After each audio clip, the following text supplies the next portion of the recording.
पोलिसांनी हा विषय खूप गांभीर्याने घेतला आहे. DYSP यांना तपासाची मुख्य जबाबदारी दिली आहे आणि मला विश्वास आहे की पुढच्या 10 दिवसात ह्या गुन्ह्यात कोण कोण कसे कसे इन्व्हॉल्व आहे माझी माहिती मी त्यांना दिली आहे.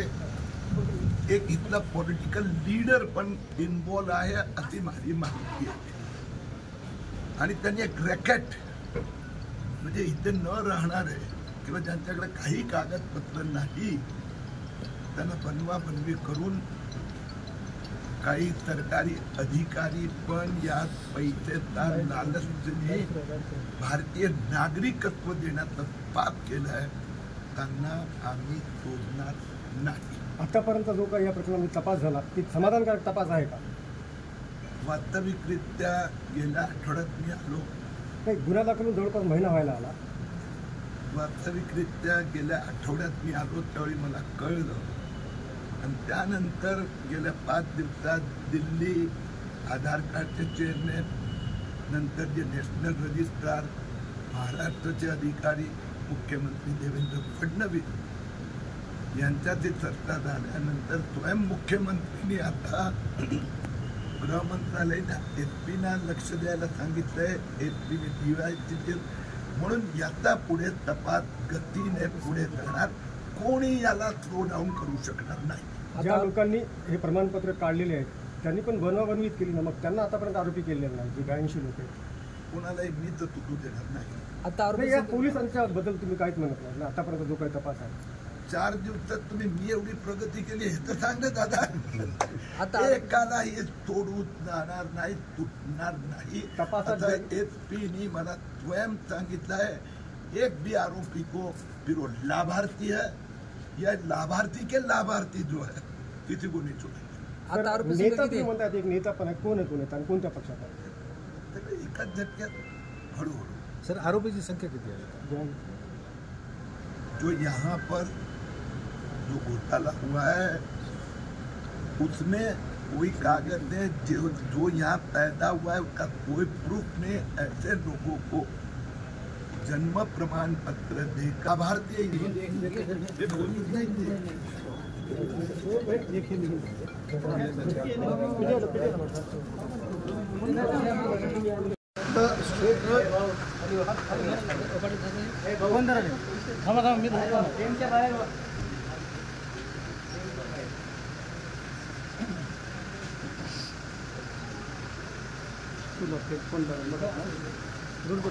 व्यवस्थित सगळं तुम्ही घेऊ नका. काहीच घेऊ नका, काहीच घेऊ नका. अरे वर बॉस मामा मामा आले इकडे. काय धंदा झाला दोन पायर लगे मोबाईल मामा. हो आनंदराव इकडे पण हो तिथून काय बूम जरा तिथून काय जरा खाली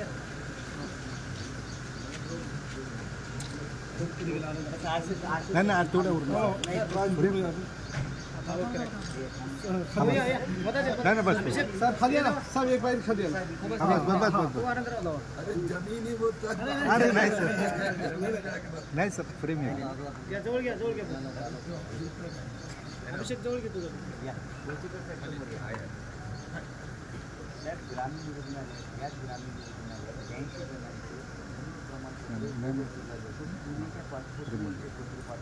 आज तुम्ही माहिती घेतली काय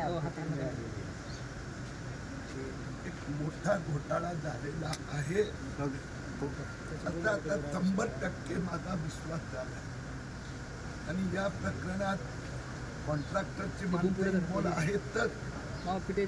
पण माझ्या अभिप्रायाप्रमाणे माझा जो अध्ययन झालं आहे हॉस्पिटलचा स्टाफ पण इन्व्हॉल्व आहे. बसल्या बसल्या त्याने जो माणूस आला आणि जेवढे पैसे ठरवले त्यातच त्याला जन्माची नोंद घेऊन टाकली. हे महाराष्ट्राच्या दृष्टीने चिंतेची बाब आहे. मुख्यमंत्री देवेंद्र फडणवीस यांच्याशी मी स्वतः चर्चा केली. प्रदीर्घ चर्चा फोनवर झाली.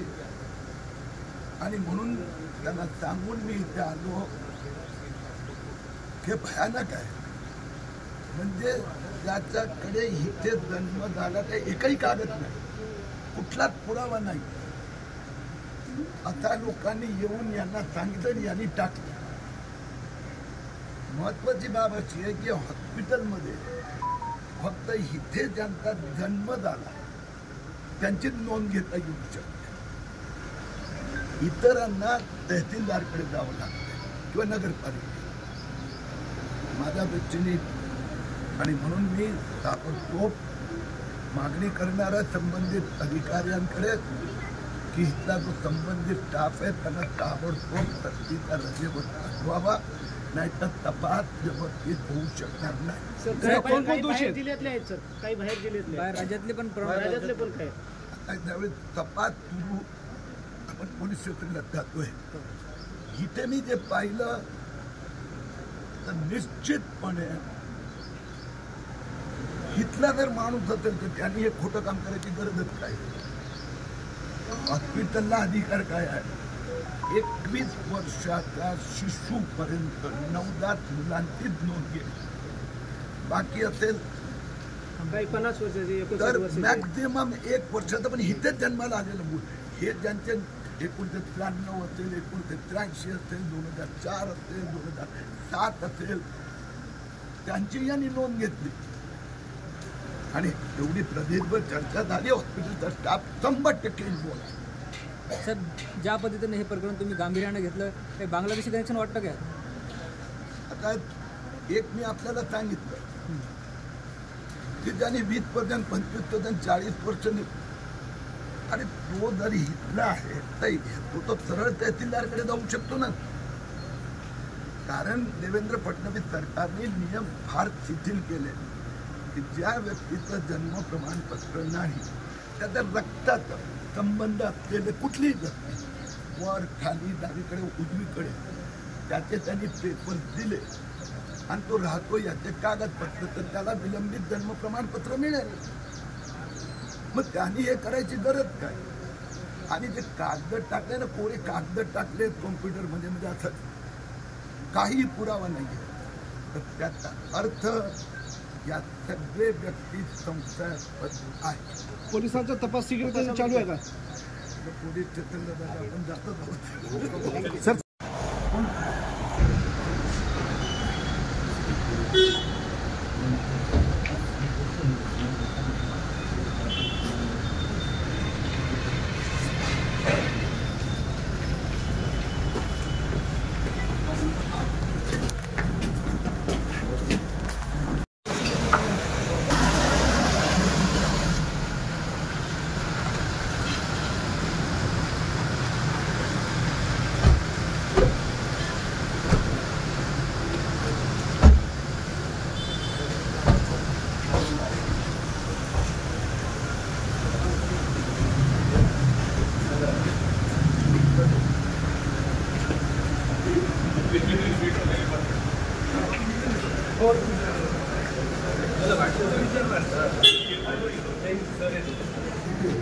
करून नंतर